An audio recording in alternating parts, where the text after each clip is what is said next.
जय हिंद प्यारे साथियों। आज स्टार्ट करें क्लास 10th फिजिक्स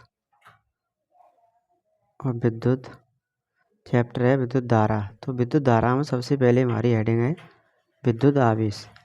अब विद्युत आवेश क्या होता है उसके बारे में पढ़ेंगे। जैसे हमारी पहली हेडिंग है ये विद्युत आवेश। आवेश क्या है तो आवेश के बारे में सब कुछ पढ़ेंगे। आवेश किसी वस्तु का वह गुण होता है जो किसी वस्तु को विद्युत एवं चुम्बकीय बल का अनुभव कराता है। विद्युत एवं चुम्बकीय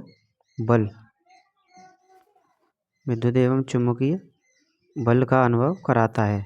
आवेश के प्रकार। आवेश दो प्रकार के होते हैं। नंबर फर्स्ट धनावेश और नंबर सेकंड ऋणावेश। धनावेश को पॉजिटिव चार्ज कहते हैं, ऋणावेश को नेगेटिव चार्ज कहते हैं। अब आवेश के प्रकार या आवेश के गुण पढ़ेंगे आगे हम। समान प्रकार के आवेश एक दूसरे को आकर्षित करते हैं और असमान प्रकार के आवेश एक दूसरे को प्रतिकर्षित करते हैं। जैसे हमारे पास समान प्रकार के नेगेटिव चार्ज हैं तो रिपल होगा, और पॉजिटिव चार्ज होंगे तो भी रिपल होगा, और नेगेटिव और पॉजिटिव चार्ज होंगे तो वह अट्रैक्शन फोर्स प्लस यानी पॉजिटिव और नेगेटिव चार्ज होगा तो हमारी अट्रैक्शन फोर्स। तो ये आकर्षण और प्रतिकर्षण बल लगेंगे। आगे जब कोई पदार्थ आवेश ग्रहण करता है तो उस पर ऋणावेश आता है। जो कोई पदार्थ आवेश ग्रहण करेगा उस पर नेगेटिव चार्ज आएगा। जब कोई पदार्थ आवेश देता है तो उस पर धनावेश आता है। धनावेश मतलब पॉजिटिव चार्ज। अब चालक क्या होते हैं? ऐसे पदार्थ जिनमें विद्युत धारा आसानी से प्रवाहित होती है चालक कहलाते हैं। जैसे सोना है, चांदी है, तांबा है, और इनमें मुक्त इलेक्ट्रॉनों की संख्या सबसे ज़्यादा पाई जाती है, जिससे इनमें विद्युत धारा आसानी से प्रवाहित होती है। अब चालक की बात पढ़ेंगे हम। चालक हैं, अर्धचालक हैं। आगे पढ़ते हम चालक। अब चालक क्या होते हैं? इंसुलेटर।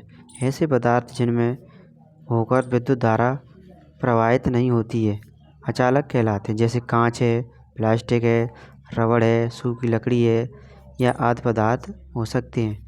अर्धचालक क्या होते हैं? ऐसे चालक जिनकी चालकता चालकों से कम और अचालकों से ज़्यादा होती है अर्धचालक कहलाते हैं। जैसे जर्मेनियम और सिलिकॉन SI। आगे अर्धचालक ऐसे पदार्थ जिनमें अति निम्न ताप पर यानी बहुत कम ताप पर बिना किसी प्रतिरोध के धारा का गमन होता है। गमन मतलब प्रवाहित होती है, अर्धचालक कहलाते हैं। जैसे बेरियम लैंथेनियम का मिश्रण आदि। आगे पढ़ेंगे हम कूलाम का नियम। कूलाम का नियम क्या है कि दो स्थिर बिंदु आवेश हैं। कूलाम एक वैज्ञानिक थे, उन्होंने नाम दिया कि दो स्थिर बिंदु आवेशों के मध्य लगने वाला विद्युत बल क्या होता है? आकर्षण बल होता है या प्रतिकर्षण बल, दोनों कंबाइंड होते हैं तो वहाँ पर विद्युत बल होता है। दोनों आवेशों की मात्रा के गुणनफल के अनुपाती तथा दोनों आवेशों के बीच की दूरी के वर्ग के व्युत्क्रमानुपाती होता है। तो ये हमारा कूलाम के नियम का दो स्थिर बिंदु आवेश हैं और उनके बीच की दूरी r है और लगने वाला बल कैपिटल F है। तो F अनुपाती Q1 Q2 समीकरण फर्स्ट, F व्युत्क्रमानुपाती 1/r² समीकरण सेकंड। समीकरण फर्स्ट और सेकंड को मिलाने पर F अनुक्रमानुपाती Q1 Q2/r²। अब अनुपाती की साइन पे की कांस्टेंट है। ये प्रयोगों के आधार पर सिद्ध हुआ था। आगे है विद्युत विभव। अब विद्युत विभव क्या होता है? मोस्ट इम्पोर्टेंट हेडिंग है ये।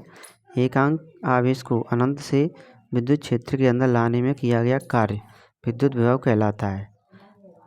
कहलाता है।